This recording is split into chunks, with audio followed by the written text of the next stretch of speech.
Hello YouTube, Reptiles here with another video. In today's video, I'm going to walk around the yard, show you guys some of the things that I want to do, show you guys some of the animals, provide you guys updates on them, and I'm going to talk about some of the plants that I've been growing here at Reptiles so that we can go ahead and eventually one day just be more sustainable and feed these animals. So with that being said, hope you guys enjoyed today's video and let's get started. All right, so for starters, we are in the Salata Habitat. This is Mr. Goobs right here. You guys know he is my male sulcata. I also have Gabs, who will go over to her burrow and I'll show you guys how she's doing. She's still kind of waking up. You can kind of see her in the back there. It's fairly decently early still, so she'll make her way out as she pleases. As you can see, I went ahead and raked up this habitat yesterday. I also went and bought them some fresh orchard grass, which I made a video on my Instagram. If you guys haven't followed me there yet, it's also at Reptiles.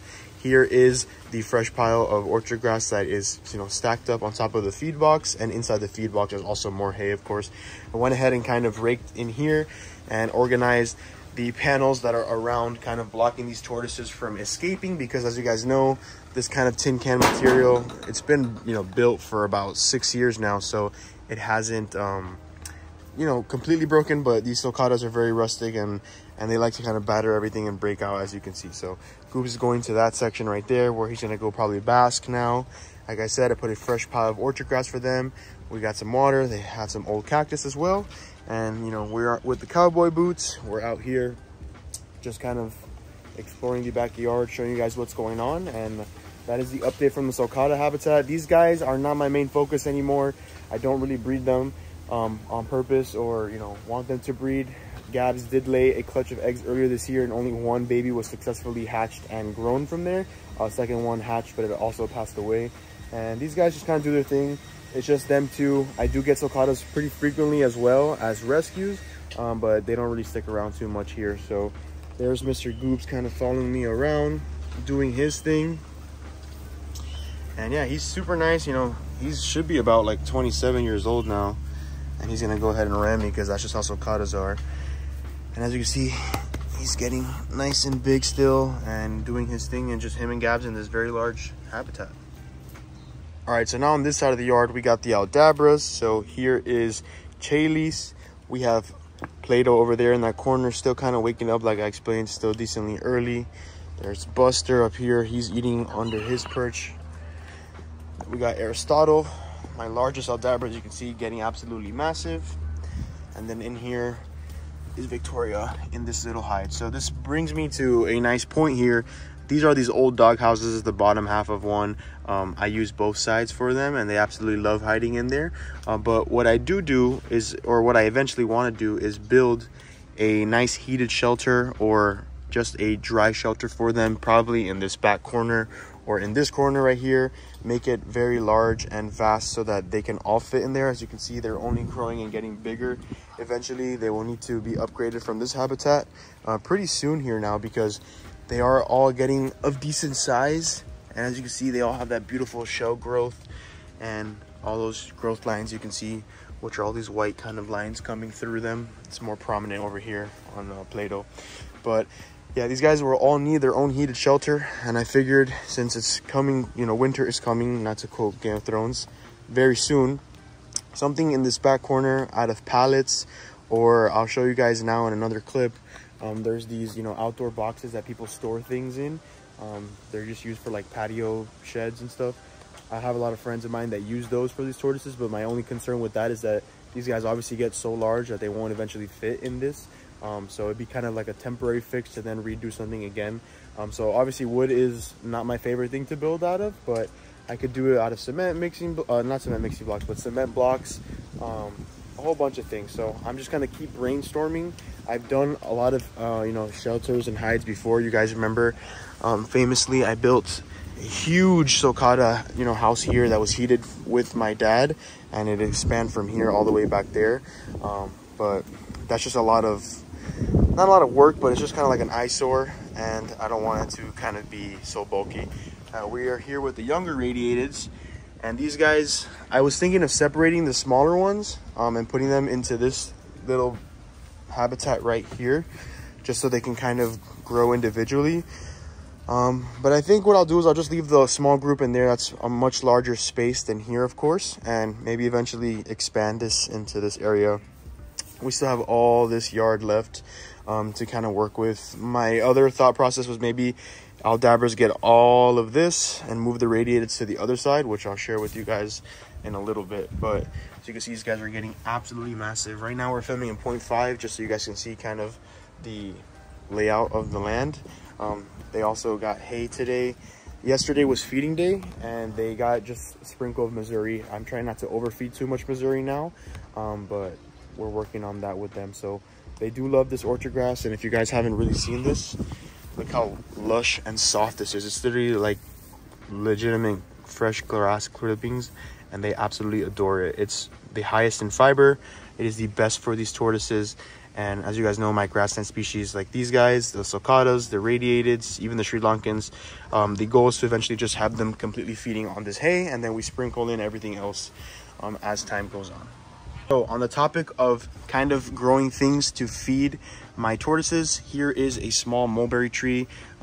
As you can see, we have transplanted it into the ground. We cut the bottom of this pod. The reason why this is still there is because if I just put it straight in the ground, the tortoises will go ahead and destroy it and eat it. So this is one of the mulberry variations that I'm growing. The other variation is the larger leafed one, and I believe it gives a little bit of a bigger fruit. It didn't do successful, so I might have to go get another clipping from a friend of mine and try that one again. We're also growing some hibiscus, and it is not the typical hibiscus that you see kind of sold at your local hardware store. It is I believe it's called a sleeping or a weeping hibiscus, and the flower hangs, which I'll go show you guys some of those clippings here in a little bit. But you know, they're doing good. These leaves, I kind of trim them off as I see, so like that the plant gets enough nutrients to where it needs to grow. And as well as the fruit, I go ahead and knock it off, because right now we're not really focused on the fruit growing. We're focused more on this tree getting a little bit larger. So if I don't see this one doing so good, or if anybody else has kind of any more plant experience than I do, and I think it needs a little bit more sunlight, but I'm kind of just experimenting and giving it a shot there and seeing how that grows. Also, as you can see, we have lots of Opuntia cactus. This is one of my 2 trees. I actually want to go ahead and start planting more of this, because as you can see, I've trimmed it all nicely to where the cactus isn't really growing so much on the lower half. It's more at the top half, and that's a lot harder to go ahead and, you know, collect and feed to these tortoises, especially if I'm looking for fresh grown pads like this, because this thicker stuff is harder to eat for the smaller guys. Obviously the Aldabras have no problem with the sulcatas. And then another thing you can grow, or that I don't grow on purpose, is just all these grasses and things that you see here. I'll go ahead and trim it up and I'll feed it to my tortoises. Even this kind of like pasto grass that I like to call it, I'm not really sure what it is, but it just pops up naturally in here and in the iguana enclosure, and then the sulcatas will go ahead and eat that as well. So as you can see, everybody is doing good. And yeah, I'll give you guys more updates soon. So real quick, here are some other things that I'm growing. This is that kind of sleeping or weeping hibiscus that I explained to you guys. It produces a ton of flowers. They just never kind of open up, but the tortoises still love it. They can also eat the leaves, of course. So I have a few of those kind of going. Hopefully this one will sprout up soon. As you can see, these little trees that are growing all around, those are papayas. I occasionally feed the papayas more so to the redfoots and the iguanas, but the sulcatas and the radiateds and the Aldabras can eat it once in a while. And the basil is for us, so even though it might be a little bit edible, I don't really risk it and feed those to my tortoises. But as you can see, I'm trying to make sure that these guys sprout really good, get nice roots, and then once they go ahead and grow, I go ahead and plant them into the ground. Giving you guys an update on Mando and Meg. You guys haven't seen them since I kind of did this habitat. Here is Mando. He's the one that's always at. Meg is hiding somewhere behind that pile. As you can see, their tree has grown completely back, so I have to kind of trim this back a little bit. And then we got some of the redfoots kind of just hanging around. Like I said, the sun is still not at its peak yet, so the animals aren't really fully basking, but they're just kind of enjoying the morning still. And as you can see, this guy is getting massive, and he is doing great as well. So this habitat came along really nicely. I'm really happy with all the progress that we made on it, and it needed to get that new wire done very, very fast, and we went ahead and took care of that. So this project is kind of controlled until we need to really redo the whole habitat again in the near future. So we're now in the reptile room, and I want to show you guys the Sri Lankan star tortoises. They went ahead and ate a lot of this butter Boston lettuce It is not calcium feeding day. That is every other feeding. So tomorrow they'll get calcium. Here is that original one that I got. And then we actually picked up 2 more that I don't think I've highlighted on the YouTube channel yet. You guys have seen them on Instagram. These guys are doing good. And we're just kind of monitoring their progress, making sure that they're eating nicely and that, of course, they don't get that soft shell, because these guys do suffer from that. And I really don't want to have that scare with them. So I've been kind of keeping these guys on the more delicate side. Over here, we got the bearded dragon. We went ahead and put it where the iguanas used to be. All those hatchlings sold at the Scales Expo. So thank you guys so much for coming and passing by there. It was great to see all the people that, you know, recognized me and kind of wanted to say hi. We also went ahead and got a snake rack for these 3 snakes. So the Dumer's boa, the 2 ball pythons are in there. We sold the smaller ball python. Here is Jungle, the large boa constrictor. He's doing his thing. And then we still got Nemo, of course, getting absolutely massive and just being a hunk of a flower horn there. He's got his own 75-gallon. Buster's still in this corner. And yeah, the reptile room is kind of a little bit more organized and up to speed. We also did get something cool here that I've been showing on my Instagram, but not on the YouTube channel. It is a regal jumping spider. You kind of see it right there in its web.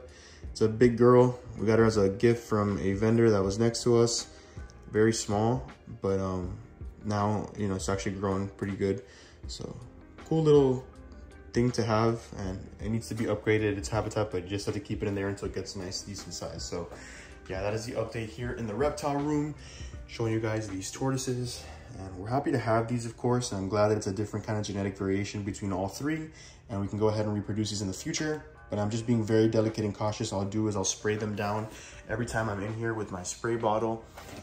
So what I'll do is I'll grab them. I'll do a nice light little misting, just to make sure that everybody is getting enough, you know, humidity. They have their water dish, of course, hide, and they get their food. So everyone is doing good there. So, and if we go inside the snake racks, here's Depot, male ball python, Sparky, also the male ball python, my first snake ever. And then we got Benny, who is the Dumer's boa, and this guy is not the nicest, but I think they actually enjoy being in the rack much better. Whatever your opinions are on snake racks, that's your own opinion. I've had plenty of these. This room used to be lined with them when I did a lot of, you know, snakes in the past, and these guys will do fine in there. They're actually, you know, more contained. They like the kind of darker spaces.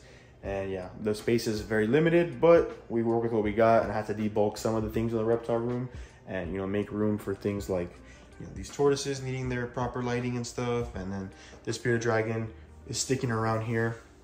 It's actually a male. I thought it was a female, but it's a cool little guy, very friendly, and I use him for work as well.